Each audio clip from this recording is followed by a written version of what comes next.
Morning अनि नमस्ते सबैजनालाई। आज फेरि पनि म नयाँ भिडियोको साथ हजुरहरूको अगाडि आइपुगेको छु। अनि आजको भिडियो चाहिँ के विषयमा हुनेवाला छ भन्दाखेरि चाहिँ तपाईँ हामी सबैलाई थाहा भएकै कुरा हो है नि, दसैँ आउन लागेको छ अनि अहिले चाहिँ नवरात्रि चलिरहेको छ र आजको दिन चाहिँ हो पञ्चमी। र अहिले चाहिँ म आएको छु काकाको घरमा, किनभने आज चाहिँ पञ्चमीको दिन यहाँ चाहिँ पूजा छ। अनि तपाईलाई यही विषयमा आजको भिडियो देखाउनेवाला छु। अनि आज चाहिँ यसो फ्यामिली ग्यादरिङ पनि हुनेवाला छ सानो। सो भिडियो हेर्दै जानुहोस् होला है। तपाईँलाई देखाउने छु हामी कस्तो प्रकारले पूजा गर्छौँ, हामी आज कसरी दिन स्पेन्ड गर्नेछौँ भनेर। सो यस्तै विषयमा हुनेछ। सो भिडियो हेर्दै जानुहोस् होला। होप तपाईँलाई भिडियो मनपर्छ होला है। सो भिडियो हेर्दै जानुहोस् होला। हामी चाहिँ अहिले यहाँनिर आलु ताछिरहेको छौँ म र आमा। अनि अब पूजा त हो, तर पनि त खानेकुरा पनि त बनाउनु पर्यो नि त होइन। त्यसैले यहाँनिर चाहिँ खानेकुराको बन्दोबस्त हुँदैछ। अनि अब चाहिँ पूजा स्टार्ट हुन आँटेको छ। काकाहरू आइसक्नु भएको छ पूजा गर्नको लागि। र हामीले प्रसादको रूपमा चाहिँ बनाएको छौँ यहाँनिर काँक्राको अचार टमाटर हालेर। अनि चाहिँ आलुदम बिना कुनै पनि पूजा टर्दैन, कुनै पनि कार्य नै टर्दैन। सो आलुदम त कम्पलसरी हुनै पर्यो। अनि अर्को मुख्य कुरा छ खिर। पूजामा खिर अनि आलुदम अथवा पुरी भएन भने त पूजाको मजा नै आउँदैन है, पूजा अथवा केहीमा। अनि सो यो चाहिँ मुख्य प्रसादको रूपमा हामीले बनाउँदै थियौँ। आजको दिन चाहिँ यस्तो दामी भइरहेको छ। गरमै भए पनि रमाइलो, किनभने घाम लाग्दा त मजा लाग्छ नि त हो। त्योमाथि यस्तो केही पूजा आजा हुँदाखेरि अब चाहिँ यतिखेर पूजा स्टार्ट हुन लागिसकेको छ। तर घाम चाहिँ धेरै भएको कारणले अलिक साह्रो पर्ला जस्तो छ है। तर पनि जे होस् दिन रमाइलो नै छ। यसरी वायु मुद्रामा गर्नु चाहिँ एकदमै राम्रो। हामीले अरू बेला गर्दा यो औँला चाहिँ यसरी राखेर यसरी यो औँलालाई चाहिँ यसरी राखेर चाहिँ यसरी गर्नुपर्छ आचमन। त्यसले चाहिँ हाम्रो शरीरको विकारहरू जस्तै ग्यासको समस्या छ नि एकदमै राम्रो।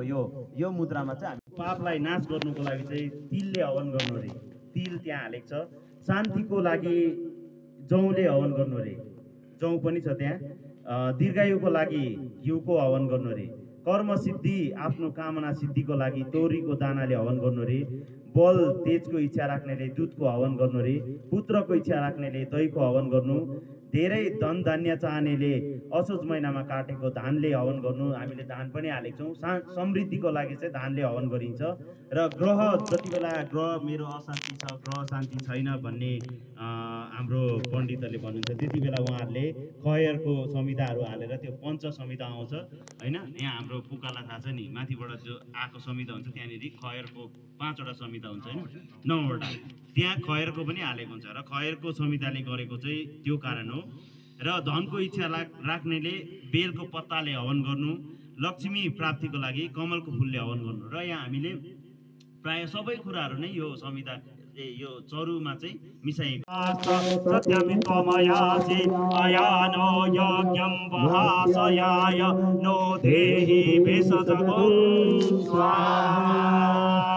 इदं अग्नये आयसे नमः। ओम रुद्रं वरुणापस्मस्मदवादं विमध्यं सताय अतावयमदित्ये व्रते तव नगसो आदित्येष्यां स्वाहा। इदं धर्ता समुधर्ता न अस्तु जन्न उरुचि भवति स्वधामि।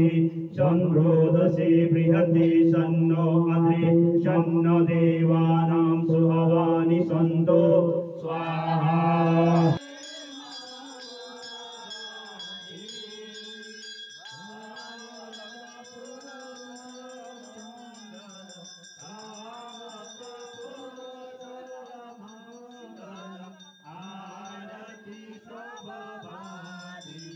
यतिखेर चाहिँ हाम्रो पूजा सकिसकेको छ र चाहिँ गरमले चाहिँ धेरै साह्रो पर्यो है, घाममा सिधै धेरै बेर बसेकोले।